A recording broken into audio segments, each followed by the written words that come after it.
Well, look, let's just have a talk and see how it goes and take it from there. Okay.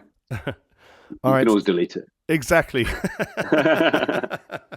So, Simon Pegg, thank you so much for coming on my podcast, Chaplin Talks. I really appreciate it. My pleasure, absolutely. You can tell me if it's true or not. I've heard quite a few stories that you're quite the film buff, should I say, that you know a lot about movies. You've watched a lot of movies. Well, movies are my life, you know. I mean, they I guess my eventual sort of entry into the industry was entirely due to the fact that I grew up loving movies from a very early age, and I'm sort of instilling that same love into my daughter now. That's great. So do you have like a favorite era of movies or a favorite film? Yeah, I mean, obviously, I think everyone's favorite era probably deep down is the era that was in process during the sort of formative years, you know, for 7 to 15. And I guess for me, that was the height of the movie brats era, going on into the mid to late 80s. And so a lot of the films that formed my kind of love of cinema are from that period of time. Okay. But I try and stay up to date and watch everything I can. This is a good time of the year for me because it's award season. So I get all this sort of screeners on the Academy app and the BAFTA website, and I get to see a lot of what people are talking about right now, you know. Yeah. So is there any films that came out at the moment that you particularly liked?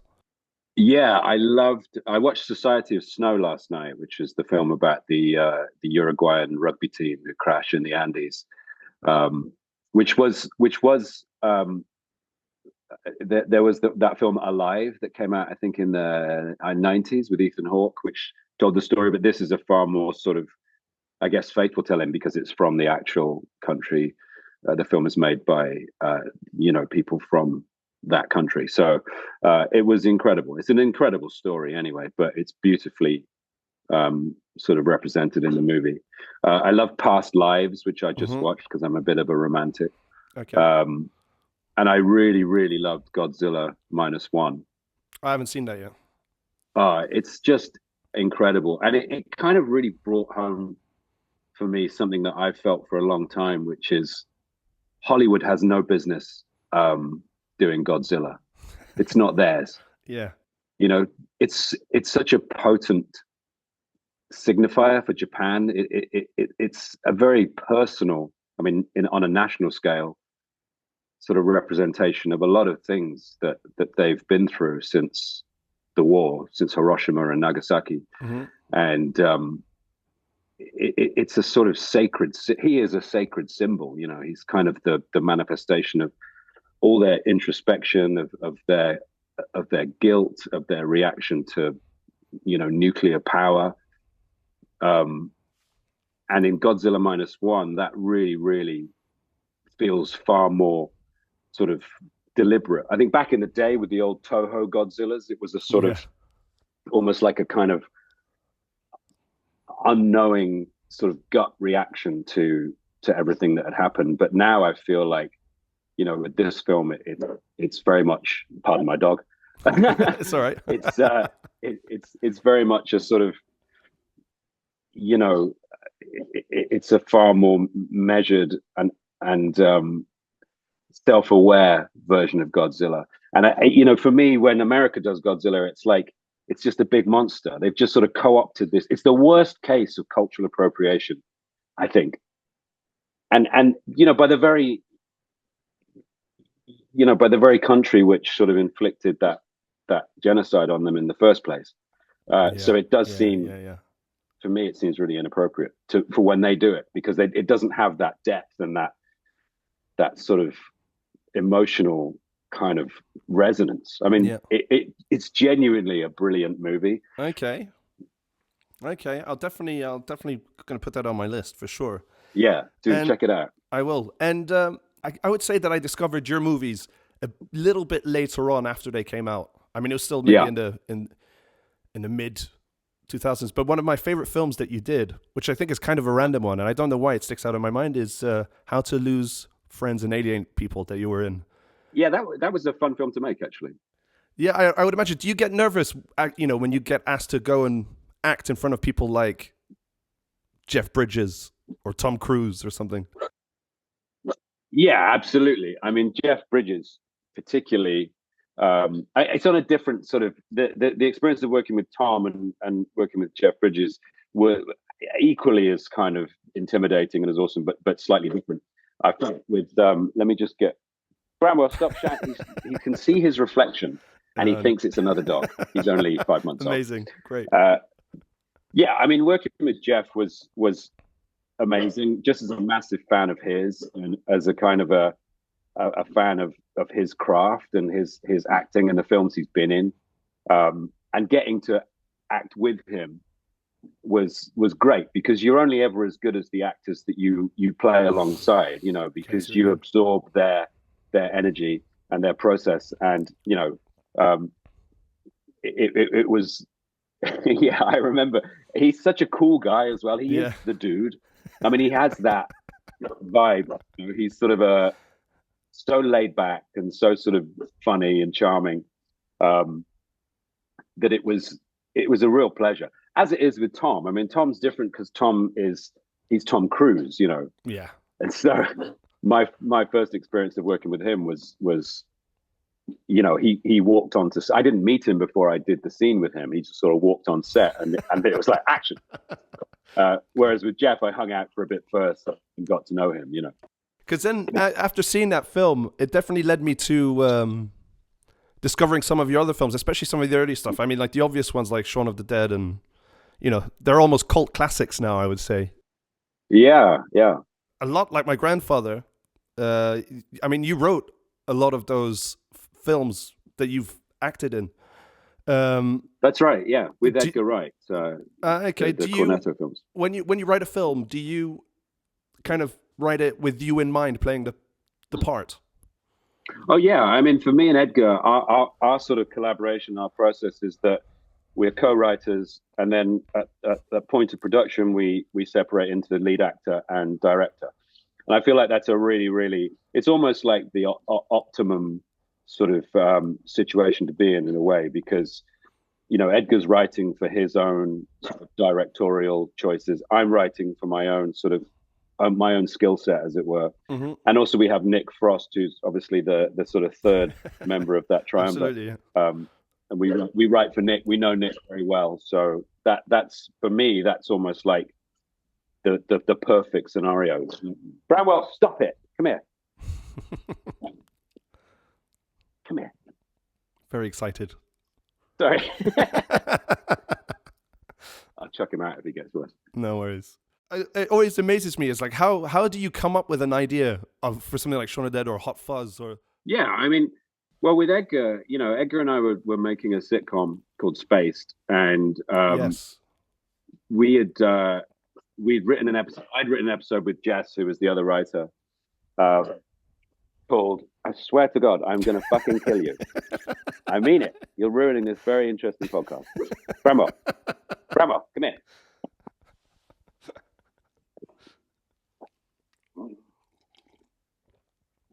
Sit down. We'd written an episode that was all about zombies. It was kind of like my character had been playing Resident Evil all night, and then was imagining himself in this world. Okay. And we shot this sequence of me kind of shooting zombies, and we got to the end of the day, and Edgar and I were like, "That was so much fun. We should make a zombie movie." At this point, the zombie had fallen out of sort of vogue. I mean, yeah. For Edgar and I, it was Romero's then Dead trilogy, Night of the Living Dead, Dawn of the Dead, Day of the Dead, that were the sort of the benchmark. We were massive fans of Romero. Resident Evil had kind of recaptured that that vibe a little bit, the sort of shambolic kind of groaning, almost ineffectual kind of zombie. You know, this is before they all went fast and furious with the sort of 28 days later model, and then, you know, other stuff. And we kind of just started to spitball this idea of, okay, so it would be, let's do a kind of Rosencrantz and Guildenstern, a dead version of Dawn of the Dead, where you're not following a SWAT team or a military people, or, you know, you're following just two regular guys that are sort of in suburban London. Yeah, yeah. And it sort of wrote itself in terms of the pitch, the scenario. And we wrote it together and we shopped it around, and you know, by some miracle, there is a book called You've Got Red on You, which sort of tells the story of how we managed to get Shaun of the Dead made. It's by Clark Collis. It's a good read. When I read it, it was so strange reading a book about my life by someone else. Well, I was going to say, does he come to you then and kind of say, I'm writing this book, can you provide me with information, or does he have to kind of find sources? Yeah, well, we kind of knew Clark. He was he writes for Entertainment Weekly, and he sort of pitched it to us, and we were like, yeah, sure. Cool. So he did like a sort of, it's like an oral history, but so yeah, and that's really how we came up with Shaun. And then because Shaun of the Dead did very well, and in the end it managed to get a release in America, and you know, it got a lot of support from, you know, George Romero no less, and also the likes of Tarantino and Peter Jackson. I think they all got behind Edgar because they saw a little of themselves in him, the kind of, you know, film fan who'd become a filmmaker. Yeah, yeah. So then, of course, the opportunity arose to do Hot Fuzz as a follow-up, and that was more of a sort of a what should we do next kind of situation, where we, you know, Shaun of the Dead was kind of our own lives plus zombies. Whereas with Hot Fuzz, we were dealing with a completely different sort of setup. We had a huge love of American action cinema and loved the idea of transplanting that into a sort of parochial British setting. Yeah, absolutely. But in order to sort of to get it all right, we had to do a lot of research with the British police, and that was a harder writing process. I think the first draft of that film was about 200 pages long. It was really mammoth. I mean, you did a great job with that, because a lot of times, you know, sequels aren't necessary. Not that it's a sequel, I guess. Well, it is in a sense, but like the second movie is never as good as the first one. In a lot of instances, I think all three of them are just as good as each other. Well, it is. You know, it's the classic second album syndrome. You put every song you ever wrote onto your first album, and you're left with nothing going forward. But I think because we still had this huge sort of, you know, reserve of cinematic love, you know, we had other things to say and other genres. We never really approach it in terms of, oh, let's do a zombie movie, let's do a cop movie. We you know, there's more to it than that. And I think by the time we came to write The World's End, we'd had this idea on the press tour for Hot Fuzz of going back to your hometown and it not feeling the same, you know. But the twist obviously is that, well, it isn't the same. It's been taken over by aliens, which is the hook. But you know, I'd come out. I was a couple of years sober when I started writing that, and so drew on a lot of my own experience of kind of my sort of slightly toxic relationship with alcohol, and that gave it an element of truth and sort of personal investment, you know. But we're trying to write something now, you know. We're trying to get back when we have the time to get back together. This is proving tricky, just because we are now in a situation where, like, well, what now? We don't want to do another sort of genre spin. We don't want to do another. Yeah, because I was going to ask you if you Cornetto film. Yeah, that you were planning on writing something else eventually, but I would imagine as well the pressure for you writing a new film. A huge amount. And also, we don't want to just do the same thing again. I mean, we get asked all the time about sequels to Shaun or to Hot Fuzz, or to The World's End, and it's not something we're interested in. You know, we've told that story. We've told Shaun of the Dead has a beginning, a middle, and an end. They all do, and we're not sort of interested in just in revisiting things for the sake of it. I think what we do next, for Edgar and I both, we feel like we want to do something which is in the same way that The World's End was. We kind of kicked against what we'd done before a little bit. We tried to defy expectations, make it a little darker, a little more serious, a little bit more grown up. I think you have to run the risk of disappointing your core audience in order to push forward and do something new, Yeah, completely. If you look at all the greatest bands, I mean, I love my music as well. All the greatest bands who have ever withstood the test of time. You look at, for example, I love, one of my favorites is Bob Dylan. Every album he did was so different to the last. David Bowie is a perfect example. Coldplay, who I know you're friends with, same. Every album is completely different to the last, and that's what makes them so special. Yeah, and Dylan was a classic example of, he genuinely pissed off his fans. He got called a traitor and, you're a liar. You remember that, when he went electric. Yeah. And even, the Beatles as well. The Beatles in just 10 years, the sort of the evolution they went through in that short amount of time is stunning. The difference between their first album and Revolver, which is about 4 years. Yeah. It's staggering, So yeah, I think you're right. You do have to mutate to survive. Otherwise you just end up repeating yourself, and that's boring. Going back to Dylan quickly, he had this whole album where he just said, okay, I'm going to sing in a different voice called Nashville Skyline. He just sang it. He just sang it completely in a different voice, in a different genre. You wouldn't even know it was him. So, yeah, no, I completely understand where you're coming from with that. Radiohead as well. You look at the Radiohead kind of almost sort of deliberately tried to kind of piss their fans off, I think that's great. I think it's a brilliant thing to do. Yeah, for sure. Was it your father who was a musician? He was, yeah. He was a jazz pianist, yeah. So what took you into the sort of acting side of things, and not the music? Well, it was my mum, really. My mum was very into sort of amateur drama and took me to a lot of theatre when I was a kid, and I was around a lot of sort of theatre people and acting, and I just sort of really got bitten by that bug at a young age, and when I was about 15, I lived in a place in Gloucester, which is a kind of in the West Country. It's quite far from anything interesting. It felt like Tatooine to me, okay. and I didn't really ever consider that I could possibly transition into that world. But then that became a possibility when I left school at 16 to go to a college which would allow me to do theatre studies as a sort of main option. Theatre studies is one of those subjects that usually gets pushed into your third. It's your minor. Yeah. But this was a kind of drama college, so I went there, and then I did drama at Bristol University, and I'd always just been very single-mindedly.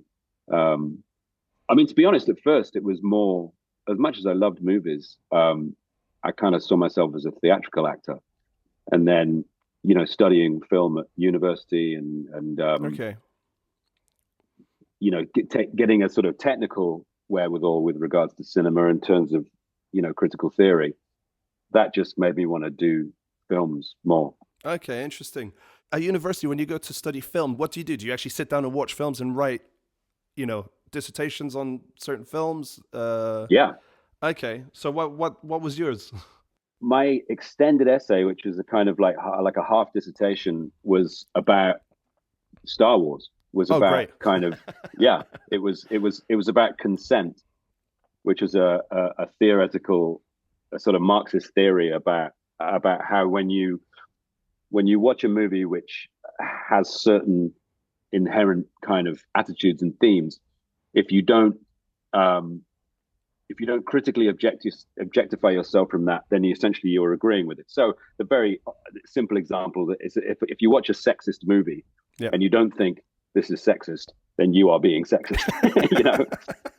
And the Star Wars and related works of that era, there was a lot going on in terms of sexuality and our relationship to nuclear power, all that kind of stuff. And it's really interesting to sort of pick all that apart. So, and we studied lots of a really wide variety of film, from like Jean-Luc Godard to Ridley Scott. You know, Oh, we really? did. Okay. Oh yeah, it was great. We to like South African cinema to populist kind of stuff. And you learn that every single expression cinematic work is a reflection of the era that it comes out of, and carries with it certain attitudes and themes. Completely. And I think that's a lot of what people sort of forget today. I mean, I think as as a human race, you have to evolve and all that as time goes on. But there are certain films that are classic. I mean, you look at some of these, I don't know, Mel Brooks movies back in the day. The humor Yeah. is so out there, but it's of the time, and maybe you couldn't make those movies now, but it still makes them a classic, and it doesn't take away of how good those movies are. 100%. I mean, you look at Blazing Saddles is probably one of the sharpest, fiercest, anti-racist satires ever. Yeah. And yet you couldn't make it today because you couldn't use those tools. You couldn't say a lot of what he said. And yet it stands up still as a deeply affectionate, incredibly sort of anti-racist diatribe, even though it's hilariously funny. Yeah. I mean, fuck's sake, that the governor that Mel plays is Trump. I mean, that's him. It's incredible. It's like it's a harbinger.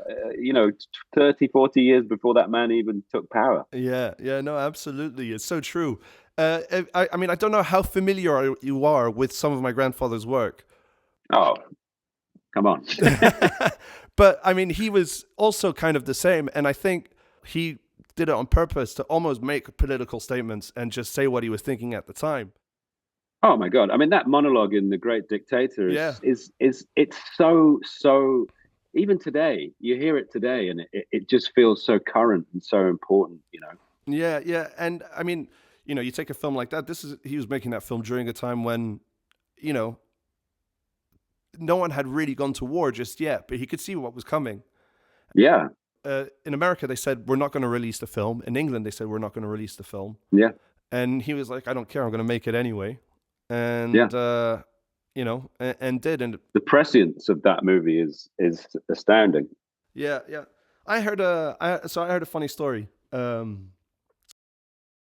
this Paolo Nutini song called Iron Sky. And apparently they wanted to get the rights from my family to be able to use the speech in the song. That's right. And I think they had an issue. I think they didn't go through the family at first. And I think whoever they spoke to at the time told them it wasn't possible. And I don't know, I think it was someone from their record label. And so apparently they asked you to maybe read the speech if they couldn't get the rights to it. That's right. Yeah. Paolo asked me to do it, which just felt like, oh my God. Yeah. It was sort of, I think I seem to remember saying you should try and get the original just because, the way your grandfather delivers it, and it needed to be the real thing, Yeah. Too much pressure. Yeah. When they did contact the family, it was fine. There was no issues. And also I think just because of the original being so stamped in time, and also everything that's happened since, it just would have felt like a sort of, it would have been a simulation, it needed to be Charlie. Yeah. So you did a bit of stand-up comedy as well. So do you have any like comedic influences? Yeah, I mean, I as a kid, I listened to my dad's sort of stand-up albums of the era, Steve Martin and Bill Cosby, unfortunately. And then growing up, I was a huge fan of the comic strip of Rick Mayall and Ade Edmondson and those guys. They were making kind of mini movies for Channel 4. And it just seemed to me that they were sort of, they were just getting to work with their friends and having the best possible time. And of course, they were live performers as well. And so for me, that felt like, oh, that's what I want to do. I want to stand up for me was a way of performing when I was at university. That meant that I didn't, or rather when I left university, because I sort of learned that at university, I thought, I can do this as a way to earn money and not be just waiting by the phone for my imaginary agent to call me for work. It's hard to get into acting. There's it's like boarding a moving train. Yeah. But for me, it felt like a good way of getting to sort of like satisfy some of my kind of performance desire on my own terms. Did you do proper stand-up, get up, tell jokes? Was it more improvisational?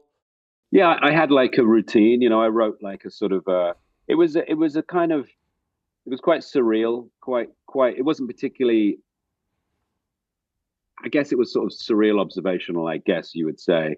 But yeah, it was definitely something that I would a routine that I wrote and then performed.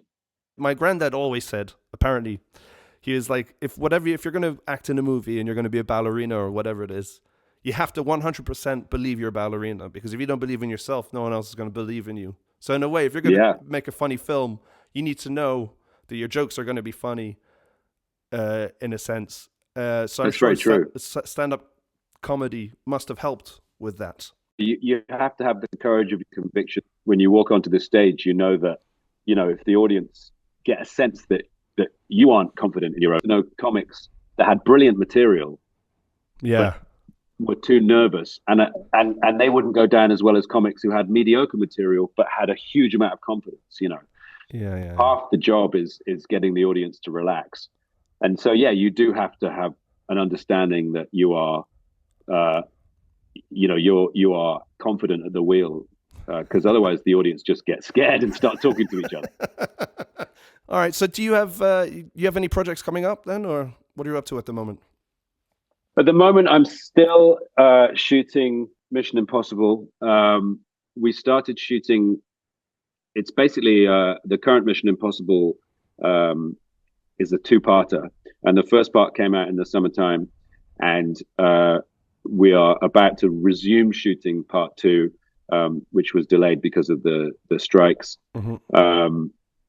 But because of the pandemic and because of the strikes, and we've been shooting these movies since September 2020. Oh wow! So I feel like I've been on the same. I've been fortunate enough to do other things here and there in the hiatuses, and it hasn't just been Mission, but it's been a long road. And when I finish Mission Impossible, I have a TV series I'm hoping to do, and then I'm developing something to direct for myself. Oh, great. Which I'm very excited about and very focused on at the moment. Okay, amazing. Well, I'm looking forward to that. Listen, thank you so much. It's so lovely to meet you, and I can't thank you enough for coming on. You're so welcome. It's really nice to talk to you. I was a big fan growing up of BBC Two. Used to show a lot of Charlie's shorts, and along with like Laurel and Hardy and Buster Keaton, and I think my really formative years were understanding comedy. We're watching those guys, because they were just, masters of an emerging kind of art form as well, which is what's amazing to me when you go back and you see those films, how they stand up, how assertive and how kind of. I think, but I'm sorry to keep. No, absolutely, keep going. I think your grandfather, people like him and Stan Laurel, I know who he was his understudy. They cut their teeth on vaudeville, as you know, and that was a bear pit of experience, absolutely. Which I think they were able to channel into their filmmaking. Yeah. And not many people, if anybody, goes through that now. Nobody has that grounding. Nobody has that sort of. Unless you do come from stand-up comedy, I guess, but there is definitely a specific kind of skill set that you learn in that environment, which is why those guys have never gone away. It's why they're still held up, admired, watched, because there's something about their sort of talent and assertive sort of understanding of their own abilities, which just cemented them in history as kind of the forebears of everything. Yeah. Well, that's great, and I think there are a few people out there at the moment are still, you know, who are very relevant now, like yourself, you're almost carrying the torch on, which I truly admire, especially in the days of age where people can just go online and do whatever they want and become famous for, I don't know, anything, you know. Nothing. Yeah. Anything and nothing. But no, thank you so much. And I really appreciate it, like I said. Thanks for taking the time. It's a pleasure. Thank you so much for talking to me. And I apologize for my now sleeping dog. Who, no, made it extremely funny. Have a good one. Thank you. You too. See you again.